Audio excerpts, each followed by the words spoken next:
Na watazamaji, leo ni leo, msema kesho ni muongo. Kipindi ambacho wananchi walikuwa wamekisubiria kwa hamu na gamu, hatimaye kimeweza kufika. Siku ya leo ndio nchi ya Kenya itakuwa inatangaza budget ya mwaka wa 2025-2026. Waziri wa fedha Mheshimiwa John Mbadi siku ya leo atakuwa pale kwenye bunge la kitaifa, ambapo ndio atakuwa anasoma finance bill ya mwaka 2025-2026.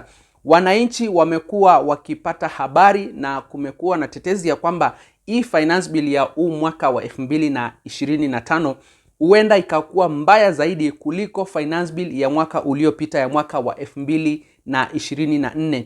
Finance bill ambayo ilikuwa imepingwa na vijana wa Gen Z kupitia kwenye maandamano. Waziri John Mbadi amekuwa akisema ya kwamba ile finance bill ambayo wananchi wanafikiria huenda itapendekezwa na serikali ni tofauti sana na kile kitu ambacho yeye anakijua. Na siku ya leo wananchi ndio watakuwa wanajua mbivu na mbichi.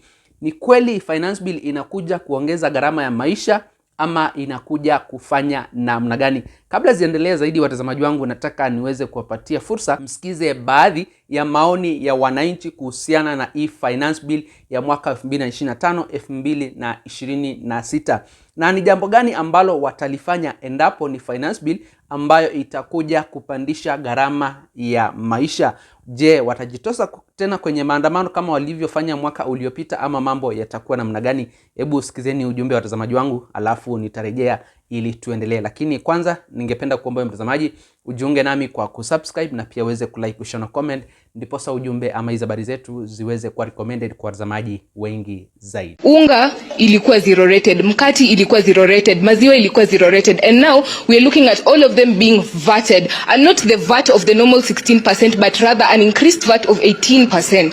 Unfortunately, you are addressing propaganda finance bill, not the one that is in National Assembly. In the finance bill that is before the National Assembly, there is nowhere in that bill, and you can take, I can take a bullet for it. There is nowhere where we are putting VAT on bread. We have not even touched bread. It's not even mentioned in that bill. Milk is not even mentioned. Unga is not even mentioned.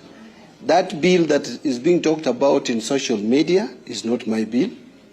It's a bill that is manufactured by opposition, and you seem to have bought it. And you are talking about 18%. There is no time that the government of Kenya has thought of increasing VAT from 16 to 18%. So I want to just give you assurance. Those things you have mentioned, no one is touching on them. No one is going to subject to tax neonatal care. What those, I heard that we are going to tax newborn babies. That's a propaganda bill. The actual bill which I carry here today, you can read it from page 1 to the last page.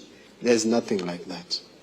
And I want to just plead with you. And that is why sometimes I ask myself, we are all Kenyans. This country belongs to us.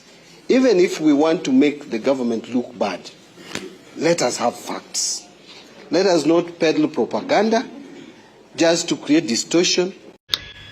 Yes, so let us discuss the Finance Bill 2025/2026 and how it's going to affect farmers. So the first one, obviously, is that any arable land that is considered idle by whoever will be charged at 5%.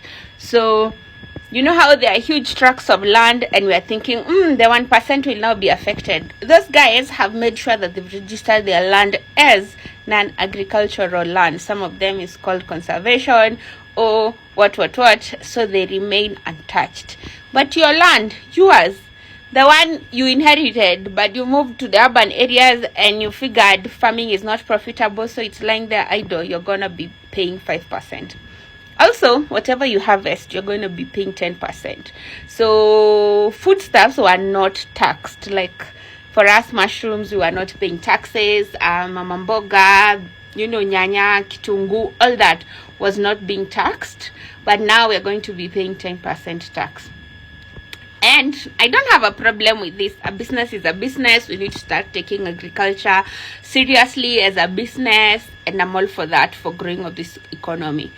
Lipa ushuru, jitegeme. However, the government has to invest in agriculture, because currently the math is not mathing. The cost of inputs are so high, and when we are going to the market to sell these products, they are not fetching a really good price. And of course, there is a conversation about supermarkets and cash flow and timing, and because farming is a different ball game altogether. You cannot compare it to manufacturing.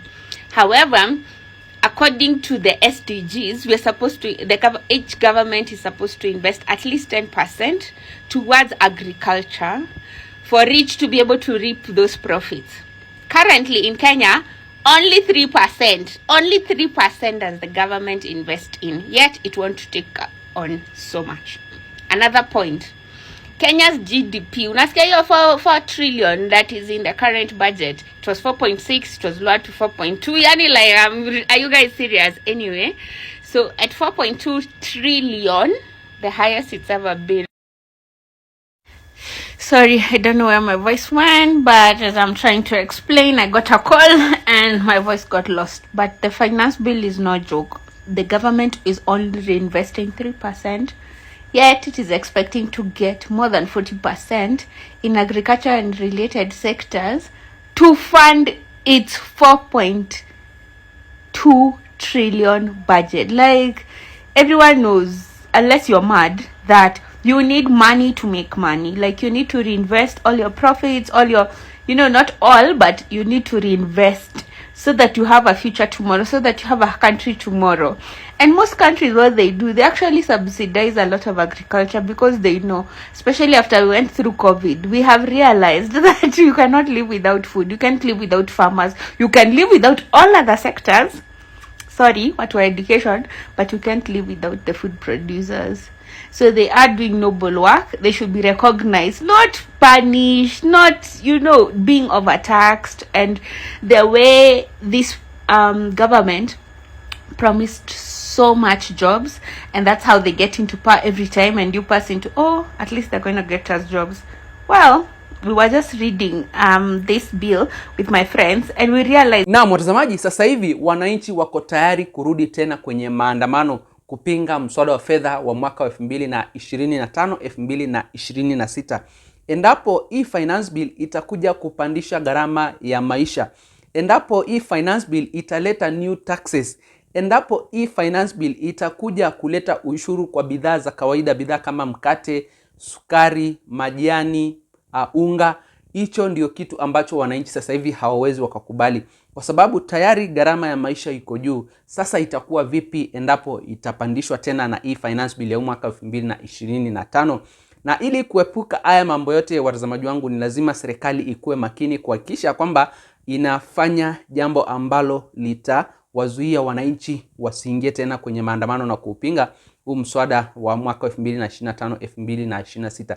Na njia pekee ni kuhakikisha kwamba hawajapandisha ushuru, hawajaleta new taxes, gharama ya maisha haijapanda. Watazamaji, nitakomea hapo, lakini msiende mbali kwa sababu nitakuwa narudi hivi punde ili niendelee kuwaelimisha na kuwafahamisha kuhusiana na hii budget ambayo itakuwa inasomwa siku ya leo pale kwenye bunge la kitaifa, na ni mambo gani ambayo yatakuja kukuathiri wewe kama mwananchi wa kawaida ambayo yamependekezwa ndani ya ile finance bill. Kabla sijatamatisha, mtazamaji wangu, ningependa kukumbusha ujiunge nami hapa BM Daily Politics kwa kusubscribe, na pia uweze kulike, kushare na comment, posa ujumbe ama hizo habari zetu ziweze kuwa recommended kwa watazamaji wengi zaidi.